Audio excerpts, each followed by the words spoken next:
persona más poderosa del mundo fuera hasta nuestra casa y nos ofreciera un empleo más o menos con las siguientes características.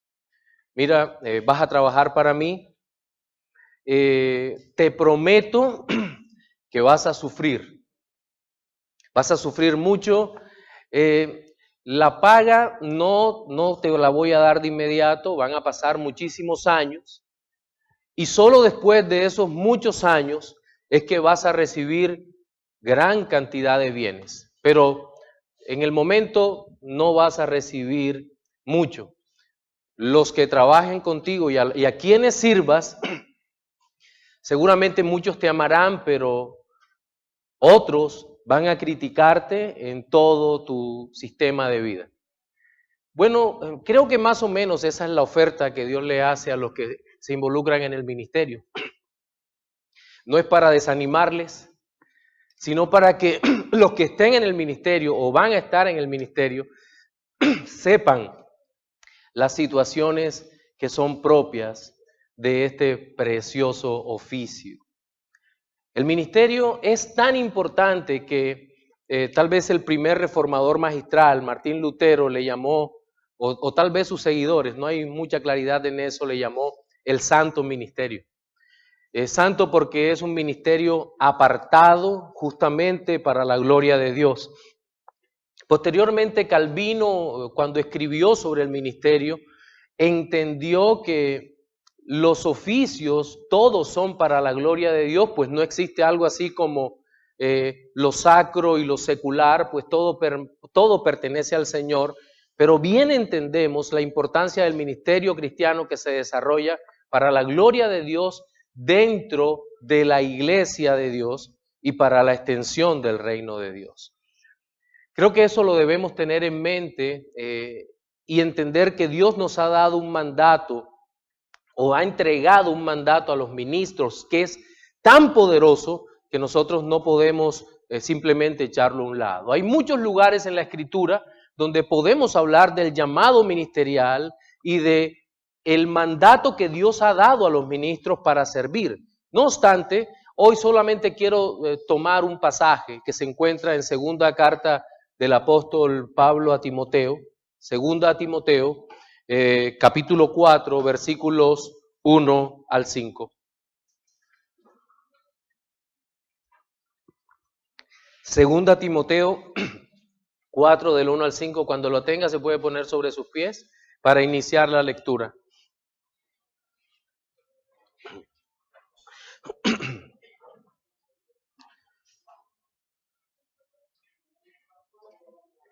Dice: te encarezco delante de Dios y del Señor Jesucristo, que juzgará a los vivos y a los muertos en su manifestación y en su reino, que prediques la palabra, que instes a tiempo y fuera de tiempo, redarguye, reprende, exhorta con toda paciencia y doctrina, porque vendrá tiempo cuando no sufrirán la sana doctrina, sino que teniendo comezón de oír, se amontonarán maestros conforme a sus propias concupiscencias y apartarán de la verdad el oído y se volverán a las fábulas. Pero tú, sé sobrio en todo, soporta las aflicciones, haz obra de evangelista, cumple tu ministerio. Pueden sentarse. El texto que acabamos de leer de la segunda carta a Timoteo es una de varias exhortaciones que el apóstol Pablo hace, llamémosle así, a su hijo espiritual, a Timoteo. Se nota una profunda ternura, una maravillosa relación personal y una serenidad a toda prueba en alguien que iba probablemente a ser sacrificado dentro de muy poco tiempo. Es probable que Timoteo no haya alcanzado a llegar a ver a Pablo antes de su ejecución, pero seguramente sí leyó en algún momento la carta que su padre en la fe le había escrito. Y hay muchísimas cosas que resaltar. En este texto particularmente podemos encontrar un mandato un mandato para el ministro que está dividido básicamente en 3 puntos. El primero es el mandato a predicar la palabra en sí misma, con todas las implicaciones que tiene la predicación de la palabra. Seguidamente hay un mandato a defender el evangelio, basado naturalmente dentro de la predicación de la palabra, o que está dentro de la predicación de palabra. Y en tercer y último lugar, hay un mandato a mantener el carácter como ministro a quien predica la palabra. Sobre esos 3 ejes va a estar nuestra predicación de hoy domingo. Y quiero iniciar hablando sobre el mandato que tienen los ministros de predicar la palabra. Eso parece obvio, ¿verdad? ¿Quién no sabe que el ministro de Dios tiene que predicar la palabra? Pues parece obvio, pero con el tiempo y tal vez en nuestros últimos 40 o 50 años parece que se ha agravado el problema de predicar la palabra, pues no se predica la palabra. Y aquí hay un mandato claro, lo que debemos decir desde el púlpito, porque no podemos venir aquí a hablar de cualquier cosa, sino de la palabra de Dios para exhortación, edificación y consuelo del pueblo del Señor. Hay un mandato fuertísimo, te encarezco, pero no solo te encarezco yo, sino que Pablo dice, te encarezco delante de Dios y del Señor Jesucristo. Es decir, te mando, sería la mejor manera de decirlo. Te ordeno, pero te ordeno delante de quién.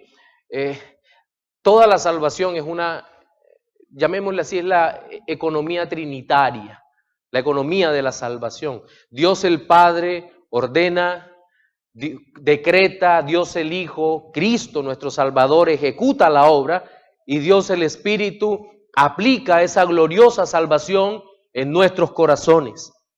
El apóstol le dice, te encarezco delante de Dios y del Señor Jesucristo.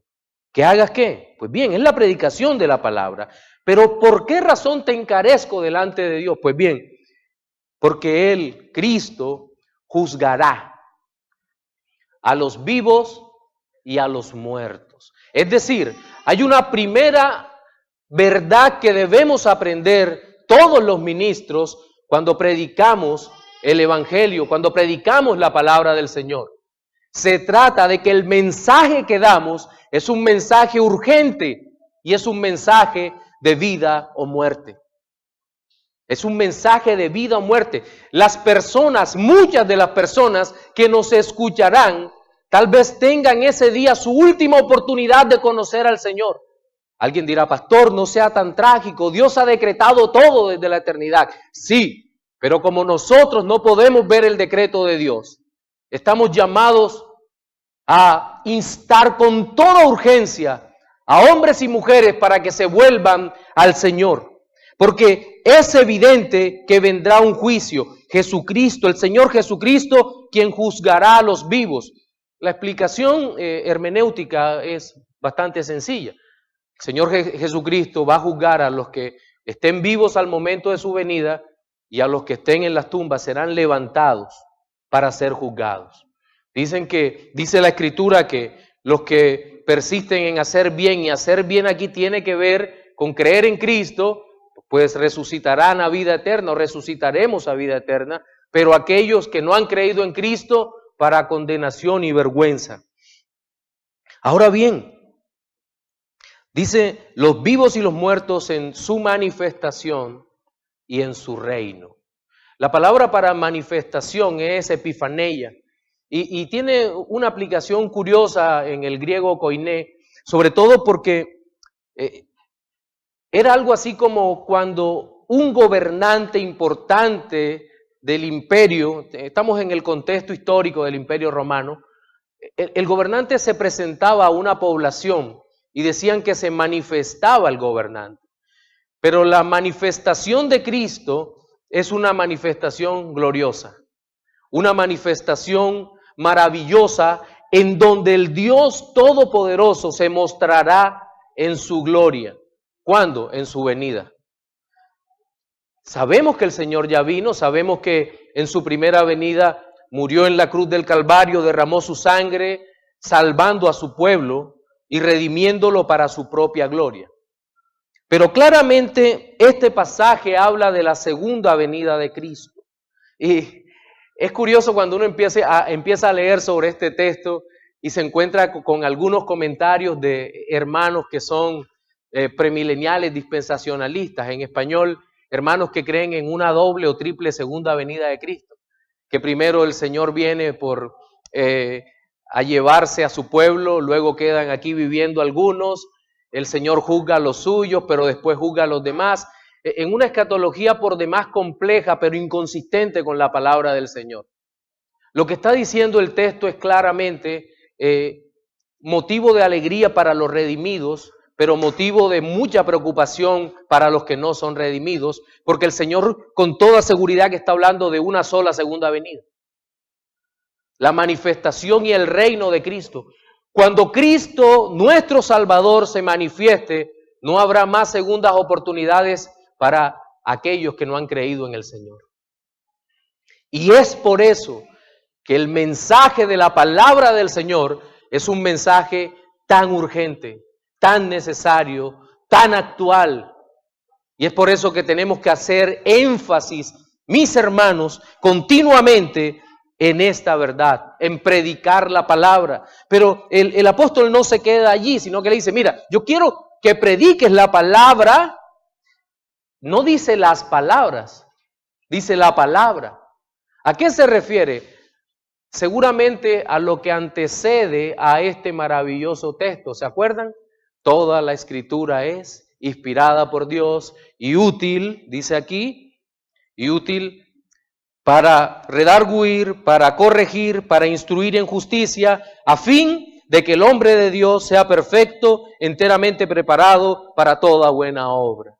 Lo que está diciendo acá el Señor es que esta bendita palabra, la Biblia, es la que Timoteo tenía que predicar. Y es la que nosotros como ministros, Gerleis, es la palabra que tenemos que predicar nosotros. No hay otra. No hay inventos humanos, aunque en este tiempo, como lo seguiremos viendo, muchos se hayan desviado predicando cosas que no son la palabra de Dios. Han naufragado en sus propias visiones, en sus ambiciones personales. Han fracasado predicando lo que no es la Escritura y ante todo no se han preparado para predicar la palabra del Señor. Porque aunque la palabra del Señor es sencilla en lo que se relaciona con la salvación, es una palabra compleja que necesita estudiarse. Necesitamos maestros que nos enseñen la palabra de Dios. Y eso no lo podemos ocultar. Un ministro del Señor jamás deja de estudiar. Jamás. Y no me refiero solamente a los títulos académicos que podamos tener. Sí, les aseguro que muchos de los que tenemos títulos académicos aquí los tenemos guardados en una caja de cartón. No porque no sean importantes, creemos que son importantes, pero sabemos que el asunto de importancia no está en el título, está en el conocimiento de Cristo para vida eterna.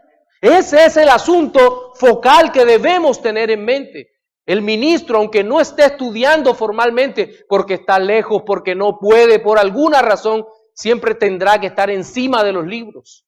Siempre tendrá que conocer esta palabra de Dios, pero ante todo, siempre tendrá que estar metido en la Biblia, en la palabra de Dios. Me gusta lo que dice mi pastor Eugenio Lain. Cuando le preguntan, pastor, ¿qué estudiar? Él dice, Biblia, Biblia, Biblia. Sí, eso es lo que estudiamos. Alguna vez reunidos un grupo de pastores, les hicieron una pregunta, les dijeron, ¿cuántos de ustedes han leído toda la Biblia? Por lo menos una vez. Había hombres de muchos años de ministerio. Creo que se levantaron 2 manos entre un gran número. Les preguntaron nuevamente, ¿cuántos han leído por lo menos la mitad de la Biblia? Una que otra mano. No podemos vivir tranquilamente como si Dios no estuviera allí. ¿Cómo podemos proclamar la palabra de Dios si no conocemos la revelación de Dios? que prediques la palabra. ¿En qué momento se predica la palabra? ¿Cuándo? Le dice que instes a tiempo y fuera de tiempo. Dios no nos está llamando a la inoportunidad. No, no es. Realmente tiempo fuera de tiempo es tener el alma preparada para predicar la palabra en cualquier momento que sea necesario. Por ejemplo, no podemos pensar tan alegremente como una iglesia en nuestra ciudad que contrató una carroza para predicar en las festividades de carnaval. Dice, por favor. Yo creo que tenían ganas de estar en los carnavales, no de predicar.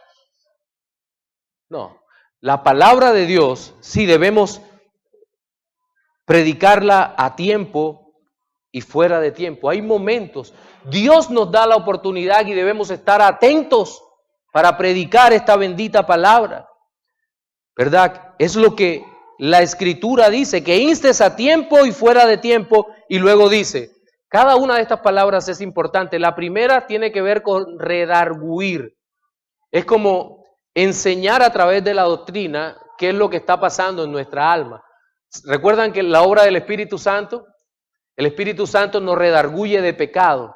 Usa la ley, usa la palabra de Dios para decirnos lo que está mal en nuestra vida. ¿Y cómo lo hace? Lo hace a través de su palabra. Redarguye. Pero guardemos esa idea allí, tengámosla en un cajoncito acá. Luego dice, reprende. Y este reprende no es regaña. ¿Qué es reprender? Es un llamado fuerte que se hace desde la Escritura para corregir lo que se está desviando. Y finalmente aparece exhortar con toda paciencia. Pues bien, el exhortar tiene la misma raíz de consolación. ¿Se acuerdan cuando el Señor dice que Él enviará al Consolador? Se usa el paracleto. La misma raíz de paráclesis es la que se utiliza para consuelo. Es decir, que la exhortación es un consuelo que se da desde la misma palabra de Dios, pero con fortaleza. Entonces, cada una de esas actividades se hacen siempre dentro de unos parámetros. Redarguye, reprende, exhorta con toda paciencia y doctrina. Todo lo que hagamos en la predicación, esto se hace dentro de la predicación de la palabra. ¿Qué se hace? Redarguir, reprender, exhortar. ¿De qué manera? El Señor nos da el cuidado que debemos tener. Con toda paciencia, macrotimia y doctrina y enseñanza. Son los puntos que se usan. Y lo curioso es que la macrotimia, la paciencia, es un atributo del Señor. Es un atributo que el Dios Todopoderoso muestra en su condescendencia para con el hombre. Dice que Dios en sus atributos es paciente para con nosotros. Y con los creyentes dice en Primera de Pedro que Dios es paciente para con nosotros, no queriendo que ninguno se pierda. Entonces, el Señor nos manda a imitar a Dios de esta manera para con toda paciencia exhortemos. Porque como ministros del Señor podemos en determinado momento perder la paciencia con la iglesia por muchas razones. Hay miles de razones por las cuales un ministro puede perder la paciencia y cometer errores delicados. Tal vez predicar contra un grupo que divide o algo así, no. Es con toda paciencia. Hay momentos en que hay que tomar acciones disciplinarias, serias y demás, pero es con toda paciencia y ante todo con doctrina. Tiene que haber una base bíblica, una razón, una enseñanza suficiente que puede perseguirse alrededor o a través de toda la Escritura y para poder de esa manera aplicarla, enseñando con toda paciencia y doctrina. Hasta allí tenemos lo que es ese llamado a predicar. Y como primera aplicación debemos recordar, pastores, hermanos llamados al ministerio, los que evalúan a los pastores en cada momento, que hay un mandato de Dios, un mandato divino, para que fundamentalmente proclamemos su palabra. Cuando el ministro deja de proclamar la palabra de Dios, debe ser amonestado por los otros ministros o por la iglesia. Cuando estos soñadores llegan y cuentan unas historias fantásticas diciendo que vieron, que hicieron o cualquier otra cosa, la iglesia está en la obligación de amonestar a su pastor, diciendo: pastor, con todo el respeto, usted no está predicando a Jesucristo, usted no está predicando la santa palabra de Dios. Entonces, hasta allí tenemos nuestro primer mandato que Dios ha dado a los ministros de predicar la palabra, pero hay un segundo mandato, y ese segundo mandato tiene que ver con la defensa de la fe. Versículos 3 y 4 dicen: porque vendrá tiempo cuando no sufrirán la sana doctrina, sino que teniendo comezón de oír, se amontonarán maestros conforme a sus propias concupiscencias y apartarán de la verdad el oído y se volverán a las fábulas. Bien, ¿por qué la defensa de la fe? Debemos defender la fe del ataque mortal de la falsa doctrina, del engaño, de la mentira, del falso evangelio. Pablo le escribe a Timoteo diciendo: vendrá tiempo cuando no sufrirán la sana doctrina. ¿Cuándo vendrá ese tiempo? Ese tiempo ya estaba presente en la época del apóstol Pablo. En esa época estaban atacando los judaizantes, que decían que la sola fe no tomaba la gracia para salvación. Había gnósticos también que decían que ellos tenían la llave secreta del conocimiento para conocer al Dios verdadero. Aunque no tuvieran el nombre gnósticos, se levantaba de manera incipiente esta secta, pero haciendo muchísimo daño. Y así había una gran cantidad de falsos profetas y falsos maestros que, ¿sabe lo que le decían a los hombres? Le decían exactamente lo que el hombre quería oír. ¿Cómo qué? Tú eres capaz, tú puedes, solamente tienes que decidirte. ¿Eso le suena parecido a la actualidad? Seguramente, ¿verdad? Sí, prácticamente Dios es simplemente una ayudita que necesita el hombre, porque el hombre es capaz de todo. No, el verdadero evangelio humilla y por eso la gente no sufre, el no creyente no sufre. La palabra sufrir aquí es soportar. No sufre la sana doctrina. ¿Por qué? Pensemos un momento en el mensaje del evangelio. El mensaje del evangelio por lo general empieza por la proclamación de la ley. Sí, empieza por la proclamación de la ley, porque ahí está una ley santa, espiritual y perfecta, mientras que nosotros cuando estamos sin Cristo somos carnales y vendidos al pecado. Y hay un gran contraste entre la medida que Dios pone, que es la perfección de su ley, y la maldad de nuestra alma. Y el evangelio empieza justo allí hablando sobre lo que debemos ser, pero no podemos ser. Y terminamos escuchando ¿qué? Que somos pecadores, que estamos destituidos de la gloria de Dios, que somos los más claros candidatos al infierno de fuego por la eternidad. Así empieza el mensaje del evangelio, totalmente humillados y donde nos dice: no, tú no eres capaz por tu propia fuerza de levantarte hacia Dios y aún en tu peor situación no eres capaz de buscar a Dios. Y cuando escuchamos eso tan humillante, los que no son de Dios dirán: ¡guau! No tengo nada que ver contigo, me voy, tú eres un fanático religioso. No, definitivamente Dios no puede ser así. Pero el Hijo de Dios entenderá eso y dirá: sí, Señor, amén, soy eso. Y es cuando la gracia de Dios en Cristo Jesús se mostrará brillante, esplendorosa, gloriosa. Y dirá: pero Cristo murió por los pecados de su pueblo, murió por tus pecados.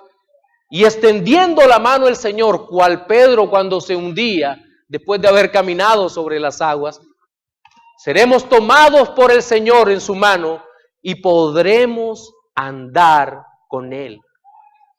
Es humillante, sí, pero cuánta esperanza hay en el verdadero evangelio, pero eso no lo soporta el hombre sin Dios. El hombre sin Dios dirá, yo puedo hacer algo por mí. No sufrirán la sana doctrina, sino que, mire lo que dice, teniendo comezón de oír, se amontonarán maestros conforme a sus propias concupiscencias. Comezón de oír es el deseo de escuchar cualquier cosa. El deseo de escuchar cualquier cosa. Ese es el problema. Por eso la defensa de la verdadera fe que tiene que hacer el ministro. El hombre de Dios debe defender a su pueblo, debe pastorear a su pueblo de tal manera que estas perversas influencias no golpeen a la congregación. ¿Por qué? Porque siempre habrá comezón de oír. Yo recuerdo hace muchos años,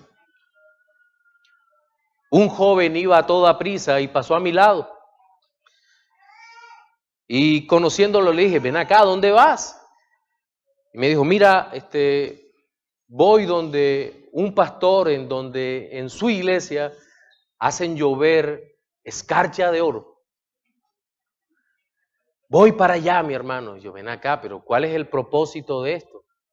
¿Cuál es el propósito soteriológico, el propósito salvador de esto? ¿Qué tiene que ver esto con la redención? ¿Qué tiene que ver esto con la manifestación gloriosa de Cristo, salvando el alma, regenerándola? Y aquel hombre me quedó mirando así como, ¿tú de qué me estás hablando? Yo entiendo lo otro, pero a ti no te entiendo. Hasta esos límites llegamos de que el evangelio sea desplazado por una ideología fantasiosa, supersticiosa, que el mundo quiere poner para que no podamos ver a Cristo. Alguna vez esta cantidad de publicaciones, de fantasías, son las que en las librerías, abro comillas, librerías cristianas, abundan esta cantidad de libros. Y alguna vez un hombre fue preguntando por un libro, no recuerdo cuál era el nombre, y uno de los que estaba allí con bastante sarcasmo, no es que esté bien el sarcasmo, pero le dijo, mira, ese libro creo que está en la zona de ciencia ficción. Hasta ese punto estamos llegando. Preferimos las fantasías, lo mitológico, que lo verdadero. Se prefieren esas cosas que la obra de Cristo, porque la gente no soporta la sana doctrina, sino que quiere oír cualquier cosa. Se parecen mucho a los atenienses. ¿Se acuerdan en el capítulo 17 del libro de los Hechos? Pablo va por Atenas y de pronto ve el Areópago, están filósofos y gente de todos los trasfondos religiosos hablando, y dice el texto que ellos no se interesaban por otra cosa, sino por escuchar algo nuevo. Se parece mucho a nuestro tiempo. Escuchar algo nuevo, algo novedoso. Y qué peligro lo realmente novedoso, ¿verdad? Lo novedoso es peligroso.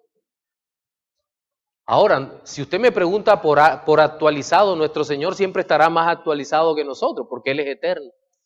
Los que nos desactualizamos somos nosotros. La revelación es la misma, aunque la teología siga creciendo. Siempre los hombres de Dios encuentran maneras más claras de expresar las mismas verdades. Sí. Por ejemplo, sé que hay muchos como yo, que ahí sí clasifico como dinosaurio, que nos gusta la teología de Hodge.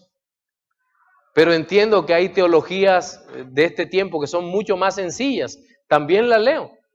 Incluso alguna vez decía que las teologías Darcy Sproul tienen la capacidad de en 3 párrafos decir con toda claridad lo que las teologías antiguas usan un capítulo completo. Y es cierto. Pero eso no significa que una sea menos útil que otra o más útil, no. Eso significa justamente que hay que leer las ambas, ¿no? O hay que leerlo todo. Pero volviendo al texto, El peligro de estos falsos maestros, de los cuales los pastores estamos en obligación de defender a la congregación, es que se amontonarán maestros conforme a sus concupiscencias. ¿Maestros qué? Falsos maestros, falsos profetas, falsos apóstoles, que quieren enseñar ¿qué? Lo que hay en su oscuro corazón y casi siempre o siempre para beneficio de su propio bolsillo. Y lo peor de todo es que el beneficio de su propio bolsillo termina apartando de la verdad el oído y se volverán a las fábulas. Hay una frase aquí, la frase comezón de oír y unida a apartarán la verdad del oído.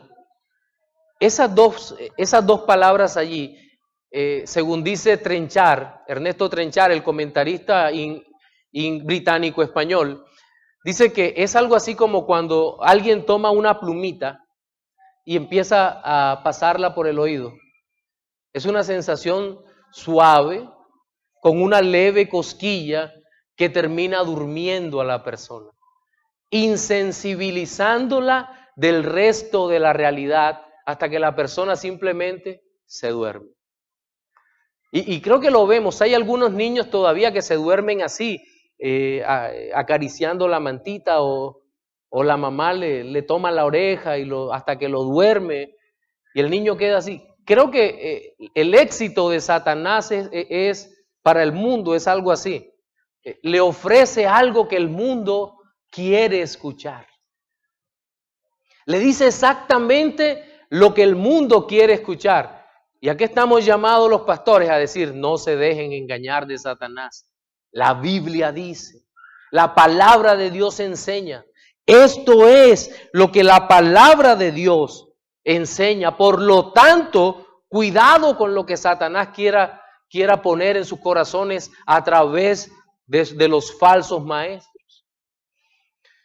Entonces, creo que esto puede servir como aplicación, como segunda aplicación, y es que estamos llamados, los que estamos en el ministerio, a hacer una defensa formidable de la fe, a emplear todo el esfuerzo, no solo espiritual, en oración y demás, sino un esfuerzo intelectual por defender la fe. ¿Con qué? Con mansedumbre, pero un esfuerzo muy fuerte. Pero finalmente, también el mandato que Dios ha dado a sus ministros es un mandato a mantener un carácter como el de Cristo en medio del ministerio que realizamos. En el versículo 5, que es el último versículo de este pasaje, dice, pero tú sé sobrio en todo, soporta, nuevamente aparece la palabra soporta las aflicciones, haz obra de evangelista, cumple tu ministerio. 4 cosas, ser sobrio, soportar las aflicciones, hacer obra de evangelista y cumplir el ministerio. Hay cuatro verbos allí en ese versículo bíblico. Ya antes, en el capítulo anterior, en la carta anterior, Pablo le ha escrito a Timoteo, en el capítulo 3, cuáles son los requisitos de un ministro, diciéndole claramente cómo debe ser un ministro de Dios. Naturalmente, esa es la estatura de Cristo, la que aparece descrita en el capítulo 3 de primera carta a Timoteo. Aquí no le recuerda todos los requisitos, no porque no sean necesarios, sino porque lo está asociando a todo lo que antecede relacionado con la predicación de la palabra del Señor. Dice, pero ¿tú qué? Tú no seas como los falsos maestros, que se amontonan conforme a sus concupiscencias, pero tú sé sobrio. Está comparando la actitud de los falsos maestros con la de borrachos o personas que están enajenadas por las drogas. Ese es el contraste entre una y otra cosa. ¿Qué es lo contrario de la sobriedad? Seguramente es la embriaguez, ¿verdad? Incluso el apóstol Pablo lo utiliza también en otro lugar de las epístolas cuando dice, no os embriaguéis con vino, en lo cual hay disolución, sino antes sed llenos del Espíritu Santo, en un claro contraste. Lastimosamente, muchos traíamos una idea equivocada porque nos habían dicho que ahora el vino no embriagaba, sino que se embriagaban por el poder del Espíritu Santo, cometiendo exactamente el mismo abuso. No, la obra del Espíritu Santo es sobriedad en el alma. ¿Y qué significa ser sobrio? Pues es una persona dueña de sí mismo, con dominio propio, que no se va a los extremos. Eso es una persona que vela y que permanece en el Señor. Entonces, lo que está diciendo en primer lugar es, pero tú sé sobrio en todo, y eso incluye la predicación de la palabra del Señor. Sé sobrio, sé dueño de ti mismo por el poder del Espíritu Santo, ordena tus ideas, haz todo lo que tengas que hacer para glorificar a Dios a través de tu actitud, a través de la predicación de la palabra de Dios. Sé sobrio en todo, ten una vida hermosa, una vida que valga la pena, una vida delante del Señor. Pero no se queda allí, sino que dice, soporta las aflicciones. Al principio, en la introducción, hablé sobre las aflicciones del ministro. Mi querido Gerley, vas a tener muchas aflicciones. Sí, y cada uno de nosotros va a tener como ministros muchas aflicciones. Aflicciones cuando los hermanos tal vez no vayan a un servicio. Aflicciones cuando empiecen a criticar alguna cosa de tu vida y de nuestra vida. Todos estamos expuestos a esa crítica. ¿Y qué salimos a vengarnos? A usar el púlpito como el lugar ideal para atacar a todos aquellos que me han atacado. En ninguna manera. Soporta, soporta. Te atacarán a ti, atacarán cosas más dolorosas todavía, atacarán a tu esposa en algún momento. Sí, hermanos que te amen. Si se tiñe el pelo, si se lo corta, si se lo deja largo, si usa ropa corta, si usa ropa larga, si se pone tacones, si habla rápido, si habla lento, cualquier cosa lo van a atacar. Tu hijo o tus próximos hijos, si el Señor los concede, igual. Si van a la iglesia, si no van, si los involucras en el ministerio porque son tus hijos, si no están en el ministerio, ¿por qué no están? Todas esas cosas. Y ni si te ocurra pedir aumento de sueldo. Porque el día dirá, no, por favor, pastor, ¿cómo se le ocurre? Esto es una pobre iglesia de 400 personas. Usted que está muy ambicioso, confórmese con el salario mínimo.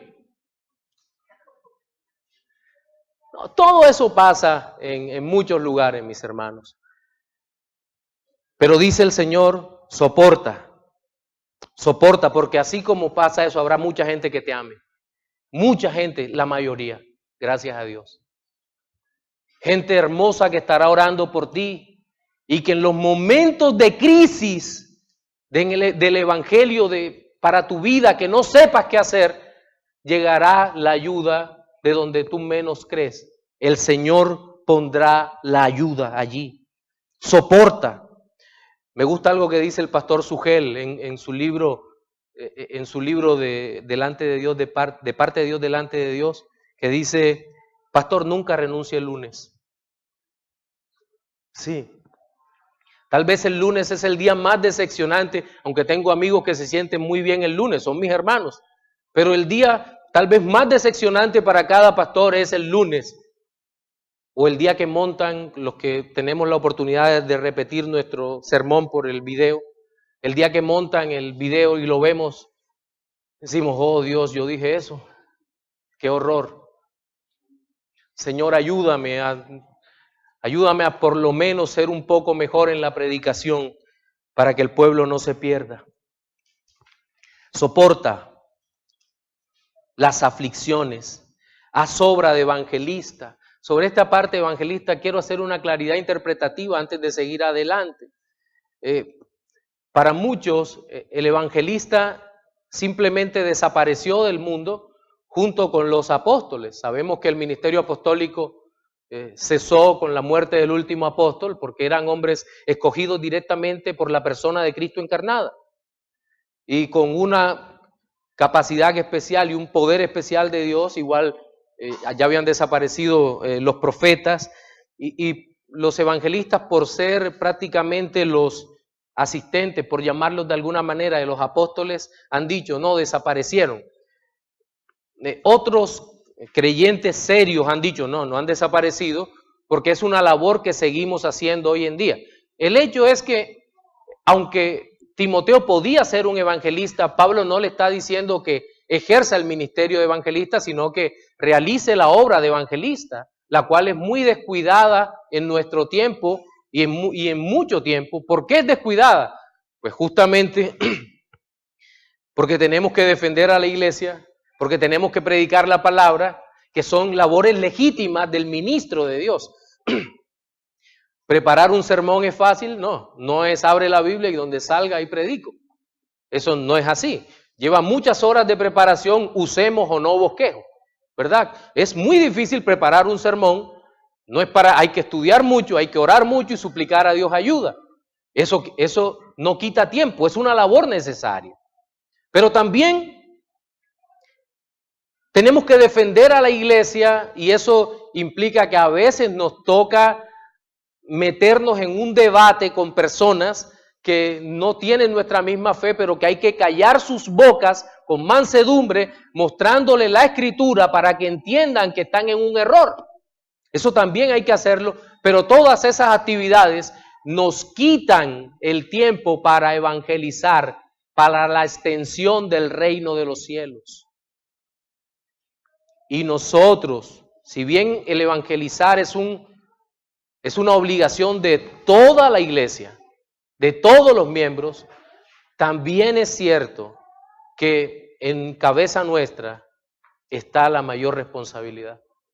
Evangelicemos, el llamar a evangelizar. Cada uno de nuestros sermones también debe tener el componente evangelístico.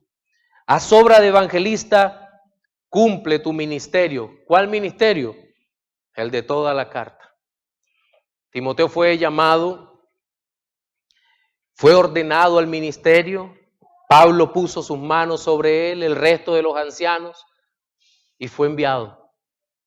Fue enviado a proclamar, a predicar a Jesucristo. ¿Y cuál fue el mensaje que Timoteo predicó? Pues el mensaje que aprendió de Pablo. Él le dijo, lo que has oído de mí, esto encarga a otros también. ¿Cuál es el mensaje que predicó Timoteo? El mismo mensaje que predicó Pablo. Que Jesucristo es el Hijo de Dios. Aquí está en el primer versículo. Jesucristo es el Hijo de Dios. Jesucristo vino al mundo para redimir a su pueblo. Murió en la cruz del Calvario, derramó su sangre preciosa por su pueblo para lavarlo de sus pecados. Y a través de ese sacrificio pagado al Padre Celestial, tomó a un pueblo para sí, un pueblo que ocultó en su mano, un pueblo que bendijo, un pueblo que rescató para su propia gloria, un pueblo que llamó al arrepentimiento en Jesucristo, un pueblo que creyó por la obra del Espíritu Santo, pero siempre proclamando la palabra del Señor. Nuestro llamado, pastores, llamados a pastores, nuestro llamado es proclamar a Jesucristo, hablar de Cristo, llamar a los hombres para que se vuelvan a Cristo. Eso es lo que siempre debemos tener en mente. En nuestro sermón dominical de hoy vimos 3 fases del llamado ministerial. El primero es el mandato a la predicación de la palabra de Dios. La segunda parte del mandato es el mandato a la defensa de la fe y la tercera parte es el mandato a mantener el carácter de Cristo. Reflexiones finales para los no creyentes. Amigo que nos oyes, el mensaje del Evangelio es fuerte, pero es el único mensaje que da vida. Alguien decía que cuando hay un grave accidente y la persona termina todo golpeado, lo último que le preocupa al médico de urgencias que lo atiende es la parte estética. no va a haber una cirugía plástica para reconstruirlo. Lo primero es detener su sangre, calmar el dolor y demás, salvarle la vida. Tu estado es peor que el de un accidente porque tú estás muerto. Estás muerto en tus delitos y pecados y cada vez te pudres más. Ven a los pies de Cristo, pídele que te conceda arrepentimiento y fe. Y solo cuando eso ocurra, por la fe, podrás tomar la gracia para salvación. Arrepiéntete, corre a los pies de Cristo. Para nosotros, hermanos, entre ustedes hay hombres llamados al ministerio. Hay hombres que dentro de poco o dentro de mucho estarán al frente de congregaciones. Mis hermanos, hay una exhortación clara para ustedes. Prediquen la palabra. No se desvíen de esa realidad. Prediquen la palabra, prediquen a Cristo. Desde el primer versículo del Antiguo Testamento hasta el último versículo de Apocalipsis, prediquen a Cristo. Siempre a Cristo, delante de los hombres. No importa lo que le digan los demás, que no sean novedosos, que no sean ingeniosos, no importa. Lo importante es proclamar el santo nombre de nuestro Señor y Salvador Jesucristo. Amén. Señor, te damos las gracias.